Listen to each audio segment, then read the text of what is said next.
Chicken fry অনেক মজার একটা খাবার। তো অনেকেই পছন্দ করে চিকেন ফ্রাই। তো আজকে তোমাদের সাথে শেয়ার করব চিকেন ফ্রাই। তো চিকেন ফ্রাইটা খেতে কিন্তু দারুণ। তো আসসালামু আলাইকুম বন্ধুরা, কেমন আছেন সবাই? আজকে তোমাদের মাঝে নিয়ে আসছি চিকেন ফ্রাই। তো আমি কিন্তু এখানে 2 কেজির মতো মুরগি নিয়েছি। তো দেখতে পারছো বন্ধুরা, অনেকগুলো মুরগি নিয়েছি আর এটাকে পিস পিস করে সুন্দর করে কেটে নিয়েছি। দেখতেই পারছো বন্ধুরা কিরকম ভাবে পিস পিস করে কেটে নিয়েছি। তো বেশিও বড় করিনি, বেশিও ছোট করিনি। তো এইগুলোকে সুন্দর করে ধুয়ে নিতে হবে। আর আমি একটা একটা করে ধুয়ে নিয়েছি সুন্দর করে। এখন কিন্তু পানি থেকে উঠিয়ে ঝরা দিয়ে নিতে হবে। আর এই পর্যায়ে কিন্তু আমি দেখো একটা একটা করে সুন্দর করে বিছিয়ে নিচ্ছি একটা প্লেটে। আর এটা আমি এখানেই মাখাবো। তো এই প্লেটটাই মাখাবো, তার জন্য এই প্লেটটাই নিয়েছি। দেখতেই পারছো বন্ধুরা, আমার কিন্তু অনেকগুলো পিস হয়েছে 2 কেজিতে। তো অনেক ভালো একটা ফ্রাই করতে হলে তো এরকমভাবে পিস করে নিলে ছোট ছোট, বেশিও বড় না বেশিও ছোট না। তো এইভাবে ফ্রাই করলে অনেকটা স্বাদ বেড়ে যায়। তো এখানে নিয়েছি একটা লেবু কেটে, তো একটা পুরোটাই নিয়েছি। তো পুরোটা আমি একটু চেপে চেপে রসটা বের করে দিব। দেখো বন্ধুরা, এই তো এভাবে করে রসটাকে বের করে নিতে হবে। আর দেখতে পাচ্ছ আমি কিন্তু এখানে যেভাবে রসটা দিয়েছি আর পরিমাণ মতোই নিয়েছি, আর একটাই নিয়েছি। আর এখানে দিব গোলমরিচের গুঁড়ো। তো আমি এই ফ্রাইটা বানানোর সময় মেন উপকরণই দেই যে গোলমরিচের গুঁড়ো। গোলমরিচের গুঁড়োটা দিলে অনেকটা স্বাদ বেড়ে যায়। আর এখানে পরিমাণ মতো লবণ দিয়ে নিয়েছি।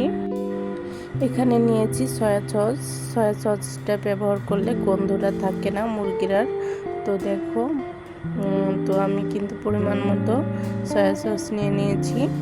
আর এখন নিব রসুন বাটা, তারপরে দিয়ে দিলাম আদা বাটা 1 চামচ। দেখতেই পারছো বন্ধুরা। তো দেখো এইগুলো আমি উপকরণ দিয়ে দিলাম। আর এখন দিয়ে দেব 1 চামচ মরিচের গুঁড়ো। দেখো বন্ধুরা, মরিচের গুঁড়ো এখানে আমি পরিমাণ মতো নিয়েছি। এখন সবগুলো উপকরণ দিয়ে মাখিয়ে নেব সুন্দর করে। আর দেখো এই তো আমার মাখানো প্রায় শেষের দিকে।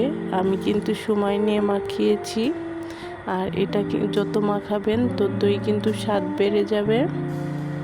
আর দেখো বন্ধুরা, এই তো এভাবে করে মাখিয়ে নিতে হবে।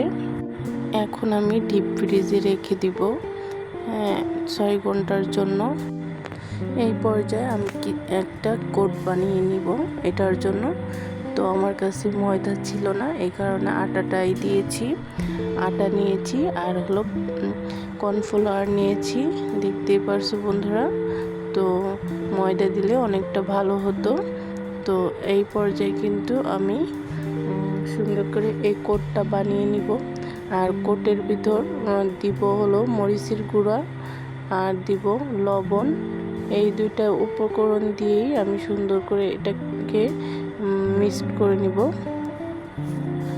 দেখো বন্ধুরা, এই তো এভাবে করে মিক্সড করে নিচ্ছি। এখন রেস্টে থাকা চিকেনগুলো বের করে নিয়েছি। আর হলো একটা ডিম নিয়েছি, দেখতে পারছো। ডিমটা ফাটিয়ে এটাকে সুন্দর করে আবারও মাখিয়ে নিব। ডিমটা দিলে অনেকটা স্বাদ বেড়ে যায় আর কোটটা অনেক ভালো হয়, এই কারণে দেয়া। এই তো আমি কিন্তু সুন্দর করে মাখিয়ে নিচ্ছি বন্ধুরা। দেখো এই তো আমার মাখানো শেষ হয়ে গেছে। এখন কিন্তু 10 মিনিটের জন্য আবারও রেস্টে রেখে দেব। আর এই পাশে কিন্তু আমি তেল গরম করে নিচ্ছি। আমি কিন্তু পরিমাণ মতো তেল দিয়ে নিচ্ছি। এখন দেখো এই কোটের ভিতরে সুন্দর করে এটাকে ডুবিয়ে সুন্দর করে মিক্সড করে নিতে হবে। আমি কিন্তু চেপে চেপে এটাকে মেখে নিচ্ছি। আর আমার এখানে কিন্তু একটু কম লাগতেছিল, তার জন্য আমি একটু ভিজা অংশ থেকে এনে তো এটাকে সুন্দর করে একটু কোট করে নিচ্ছি। আর যত সুন্দর কোটটা হবে ততই কিন্তু খেতে মজা হবে। তো এভাবে করে কিন্তু কোট করে নেবেন। আর এখন কিন্তু আমি এটাকে তেলে ছেড়ে দিব। আর দেখো আমার তেলটা গরম হয়ে গেছে, আমি কিন্তু আস্তে আস্তে ছেড়ে দিচ্ছি। আর সবগুলো কিন্তু একইভাবে এভাবে করে কোট করে নিতে হবে। এই তো এভাবে করে আমি অল্প অল্প চেপে চেপে সুন্দর করে কোট করে নিব আর তেলে ছেড়ে দিব। দেখতেই তো পারছো বন্ধুরা, এভাবে করে প্রত্যেকটা কোট করে নিতে হবে আর এক একটা করে তেলে ছেড়ে নিতে হবে। আর এই পর্যায়ে কিন্তু আমার এগুলো কিন্তু ভাজা একটু লাল লাল হয়ে আসছে। দেখতে পারছো বন্ধুরা কতটা সুন্দর করে ভেজে নিচ্ছি। এখন কিন্তু এটাকে উল্টিয়ে দিতে হবে। আমি কিন্তু একটা খুন্তির সাহায্যে সুন্দর করে উল্টিয়ে নিচ্ছি। আর দেখো এইটা কিন্তু অল্প অল্প জালে সুন্দর করে ভেজে নিতে হবে, না হলে কিন্তু ভিতরে কাঁচা থেকে যাবে। এই কারণে তো আমি কিন্তু সুন্দর করে ভেজে নিচ্ছি। আর তোমরাও কিন্তু এভাবে করে ভাজবা, তাহলে কিন্তু সুন্দর হবে। তো দেখো বন্ধুরা কতটা সুন্দর হয়েছে। আর এই চিকেন ফ্রাইটা অনেক মজা হয়েছিল, খেতেও অনেক দুর্দান্ত। আর এটা যদি খেতে চাও তাহলে বাসায় ট্রাই করবে, অবশ্যই এভাবে করে ট্রাই করবে, অনেকটা স্বাদ বেড়ে যাবে। তো দেখো বন্ধুরা আমি উল্টিয়ে দিয়েছি। আর এই পর্যায়ে কিন্তু আমার এটা কমপ্লিট হয়ে গেছে।